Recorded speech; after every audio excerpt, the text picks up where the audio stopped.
kecewa gitu, kok bisa sih aku nih gagal.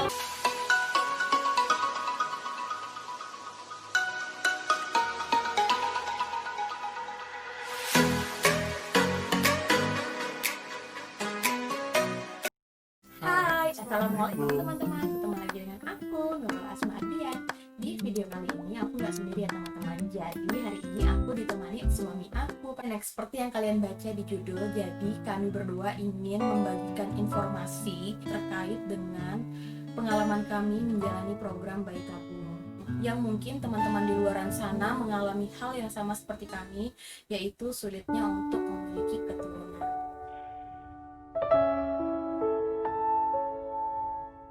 Selama aku menjalani program bayi tabung itu, di luar sana udah banyak banget yang aku dengar suara-suara sumbang yang ngatain, kok cepet banget sih bayi tabungnya, kan usianya masih muda, pernikahannya juga baru, kok udah bayi tabung aja. Jadi teman-teman, ini tuh nggak seperti yang kalian bayangkan. Siapa sih yang mau di posisi seperti ini? Sebelum kami melakukan bayi tabung, di sini kami ingin membagi langkah-langkah kami sebelum melakukan bayi tabung itu ya teman-teman. Jadi di pernikahan kami yang masuk ke tahun ketiga, kami belum juga dikaruniai anak. Padahal kami sudah melakukan segala macam upaya, mulai dari obat-obatan, inseminasi, bahkan kami sampai pergi ke tempat alternatif ya. Sampai kami memutuskan untuk melakukan pengecekan jauh lebih dalam, dan kami memilih Penas sebagai tempatnya karena sebelumnya itu sudah ada keluarganya suami yang udah pernah ke sana. Ya, jadi kami berdua sepakat untuk melakukan perjalanan kami ke Penang ya. Betul. Untuk mengetahui lebih jauh lagi permasalahan apa yang membuat kita sampai dengan kurun waktu 3 tahun ini belum mendapat belum mempunyai keturunan.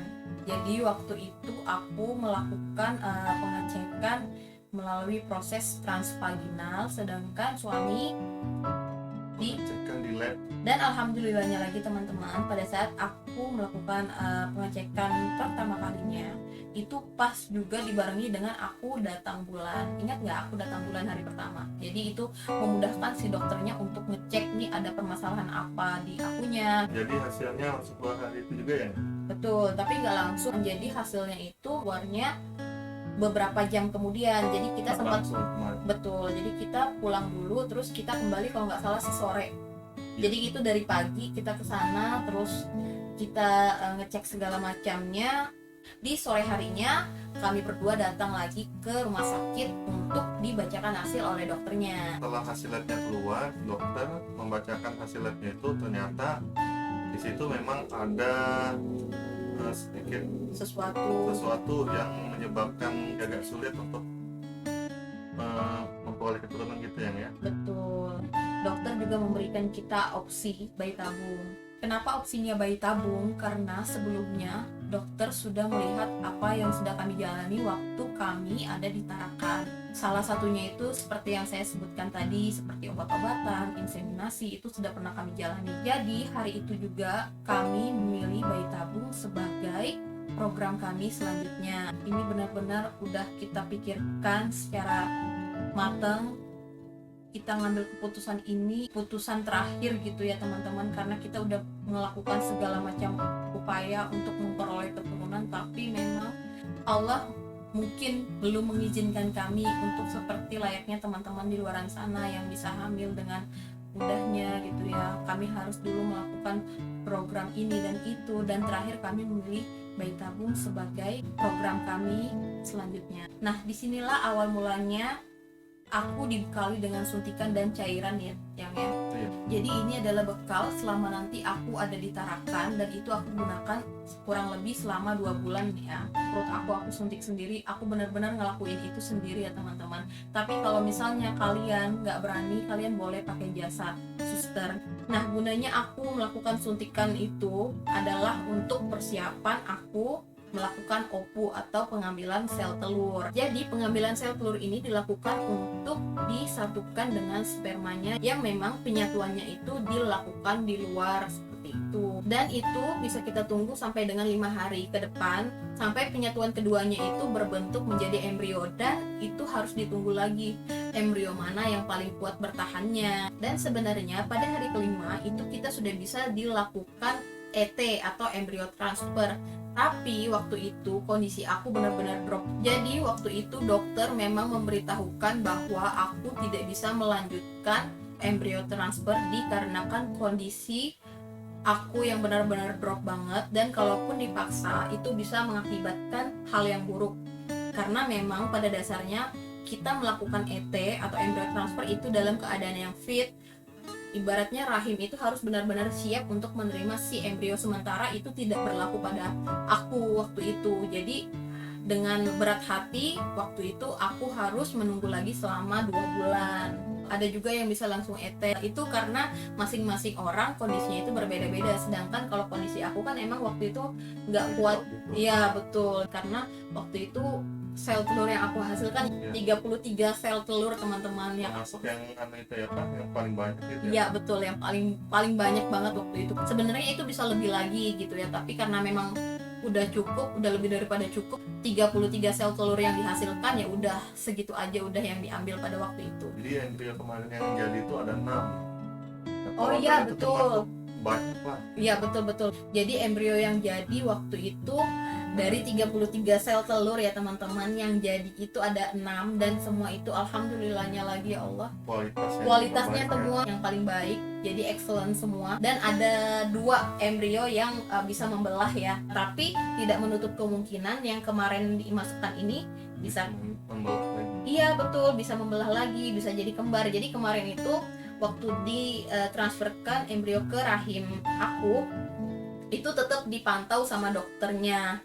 Nah lanjut, jadi 2 bulan setelah aku melakukan OPU, aku kembali lagi ke Penang. Tapi kali ini itu udah drama banget karena si suami udah nggak bisa lagi untuk ikut ke sana dikarenakan tidak adanya cuti lagi ya, sudah habis. Dan yang bikin drama lagi ini adalah karena waktu itu aku dihadapkan dengan pilihan ya. Jadi aku harus memilih antara pekerjaanku atau melanjutkan program bayi tabungku. Dan itu benar-benar dilema banget, aku harus memilih hari itu juga.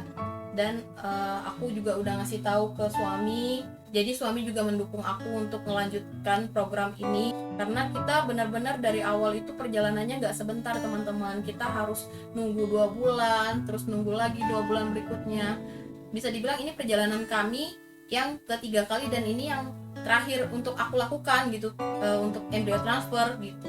Dan aku memilih untuk meninggalkan pekerjaanku, yaitu aku memilih untuk resign dari pekerjaanku, yang memang pekerjaan ini itu sudah aku rintis sebelum aku menikah dengan beliau. Sedih sih teman-teman, karena gimana ya, ini pekerjaan yang memang aku inginkan gitu. Jadi di ketiga kalinya aku ke Penang, aku ditemani dengan mama aku. Jadi beliau juga nemenin aku selama aku ada di sana. Singkat cerita, setelah aku melakukan embrio transfer, aku memilih untuk langsung kembali lagi ke Tarakan. Jadi embrio transfer itu aku lakukan selang 3 hari gitu. Kita bisa mendapatkan hasilnya itu kurang lebih 2 minggu. Tapi karena aku memang niatnya dari awal, kalau memang aku melakukan embrio transfer, aku pengennya ada suami di samping aku. Apapun hasilnya, mau itu negatif ataupun positif, aku pengennya ada dia yang selalu nguatin aku. Akhirnya aku dan mama aku pulang kembali ke Tarakan. Dan setiap harinya itu aku ngerasa deg-degan banget.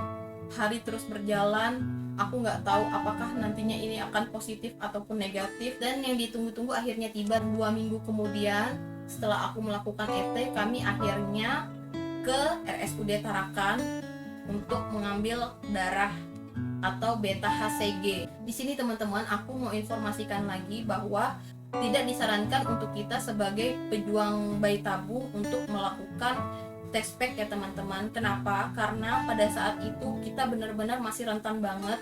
Itu bisa aja kita sebenarnya positif, tapi pas kita lagi test pack bisa aja hasilnya itu negatif, karena kan garis satunya itu kadang terlihat sangat samar kayak gitu. Jadi itu nggak boleh banget teman-teman. Karena apa? Pada saat kita test pack dan hasilnya tidak seperti yang kita harapkan, itu bisa membuat si calon ibunya menjadi down banget. Itu nggak boleh gitu. Jadi kita harus ngikutin instruksi dari dokternya. Dan hasil dari beta HCG pun keluar pada hari itu.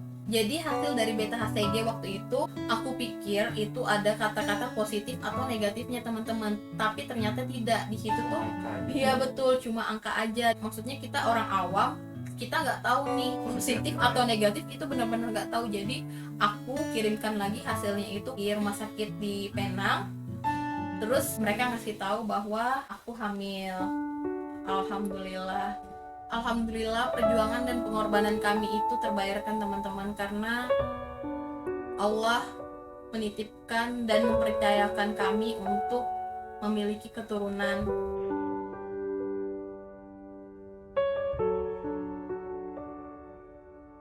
Alhamdulillah perjuangan dan pengorbanan kami sampai dengan di titik itu senang, terharu, bahagia, karena akhirnya Allah menjawab doa-doa kami. Allah menitipkan malaikat kecil di dalam rahim aku gitu ya, sesuatu yang buat aku itu nggak pernah terbayangkan dalam diri aku, bahwa aku bisa seperti kalian, bisa hamil sementara aku dan suamiku harus berjuang dulu sampai aku punya anak. Jadi aku benar-benar bersyukur banget. Aku nggak bisa nahan rasa sedih setiap kali cerita ini, karena memang aku kalau mengingat perjalanan kami dulu yang sudah berjuang setiap bulannya, tapi tahu-tahu aku pahit lagi, itu tuh pasti ada rasa kecewa gitu. Kok bisa sih aku nih gagal? Tapi alhamdulillah perjuangan kami sampai dengan saat ini, walaupun aku harus mengorbankan segala sesuatunya, tapi aku bahagia. Aku senang karena perjuangan ini yang akhirnya kami dapatkan itu sesuatu yang sangat aku rindukan. Dan buat teman-teman di luar sana yang senasib seperti saya, yang mau bertanya pada kami apa yang kami jalani selama di sana dan bagaimana, biayanya berapa, kalian boleh komen. Kalau memang kami bisa jawab, kami akan jawab dan kami akan berbagi informasi ini ke kalian. Gimana perasaannya waktu tahu aku hamil? Terharu juga kan, ingat perjuangan kita yang sudah lama, yang sudah kita nanti-nantikan ya. Alhamdulillah Tuhan kasih kepercayaan kepada kita untuk menjadi orang tua. Dan segitu dulu informasi dari kami. Semoga ini menjadi informasi yang bermanfaat bagi kita semua. Dan kalau kalian ada pertanyaan atau kalian pengen tahu seputar bayi tabung yang kami jalani, insya Allah kami akan bantu, kami akan share lagi informasi yang berguna untuk kalian semua. Jangan lupa untuk like dan share video ini ke sosial media kalian semua agar banyak orang yang tahu, dan aku makin semangat untuk membagi informasi yang bermanfaat bagi kalian semua. Terima kasih sudah menonton. Bye bye.